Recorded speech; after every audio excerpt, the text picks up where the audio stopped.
How do you find the vertical asymptotes of a function? And we're going to look at several examples in this video, and all the examples will be rational functions, so functions that are a polynomial divided by a polynomial. And let me just say, it's helpful if your function is written in factored form. If it's not in factored form, you're going to have to factor it.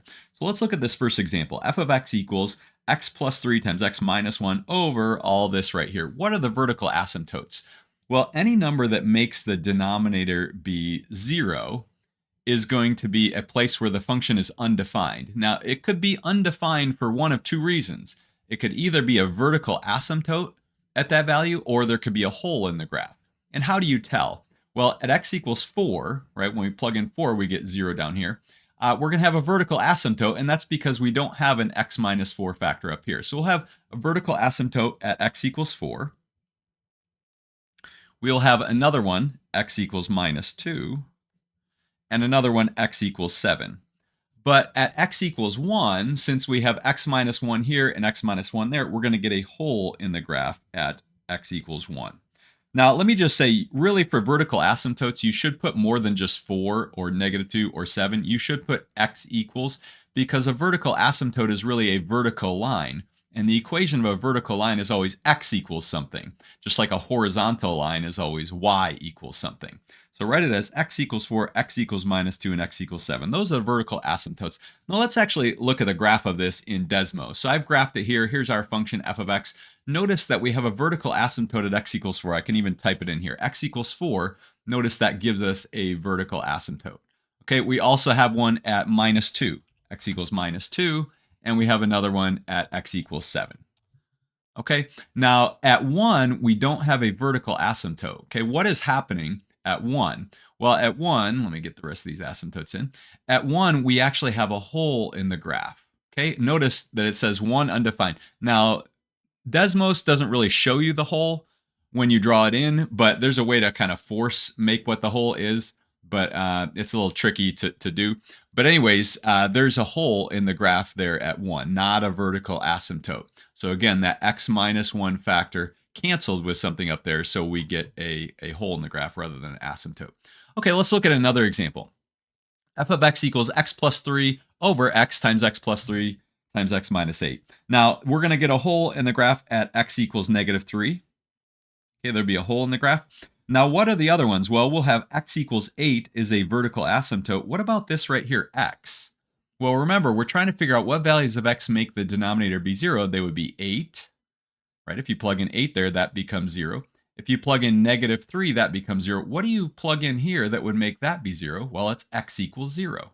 Okay, x equals 0, which is really the y-axis, right? The y-axis would be x equals 0. That vertical line would be a vertical asymptote of the graph of that function. Okay, let's do another example. This one right here. Now, what are the vertical asymptotes? What are the holes in the graph? Well, again, look at the denominator. We have x equals 3 is going to be a hole in the graph.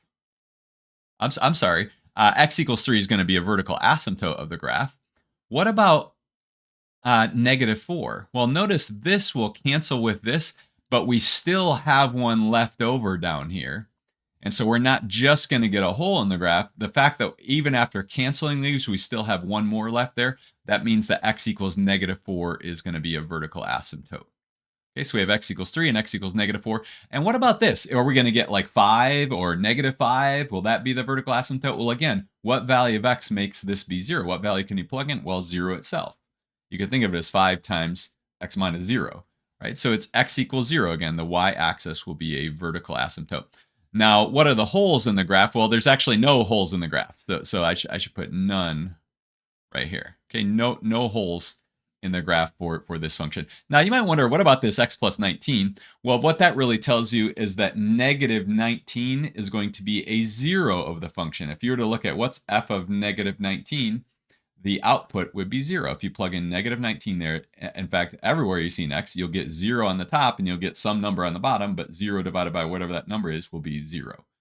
Okay, so these numbers don't up here are not going to give you the vertical asymptotes or holes in the graph. Those give you the zeros. Now, one might cancel, and in that case, it won't give you a 0. But okay, now what about this one? I gave you this one not in factored form, so how do we find the vertical asymptotes? Well, we have to factor it. Okay, so let's factor, and we're going to factor both the numerator and the denominator. Now the numerator, there's an x in both terms, so let's factor out the x. It factors to be x times x minus 7. In the denominator, all the terms also have an x, so we have x times, and let's write it out, it'd be x squared plus 7x plus 10. And now let's factor the denominator even further. So we still have our x times x minus 7 up here. We have x down there. And let's see, how will this factor? I believe it factors to x plus 5 times x plus 2. Okay, x squared. Then we'd have a 5x and a 2x would give you 7x, and 5 times 2 is 10. Okay, so notice in the denominator here, what are our zeros of the denominator? Well, we have 0, we have -5, and we have -2. So which ones are which? Well, at 0, we also have the x factor up there, so we're going to get a hole in the graph at x equals 0. We're going to have vertical asymptotes at x equals -5 and x equals -2. Okay, so again, any value of x that makes the denominator be 0 will be a place where the function is undefined. And it'll either be undefined because it has a vertical asymptote or because it has a hole in the graph.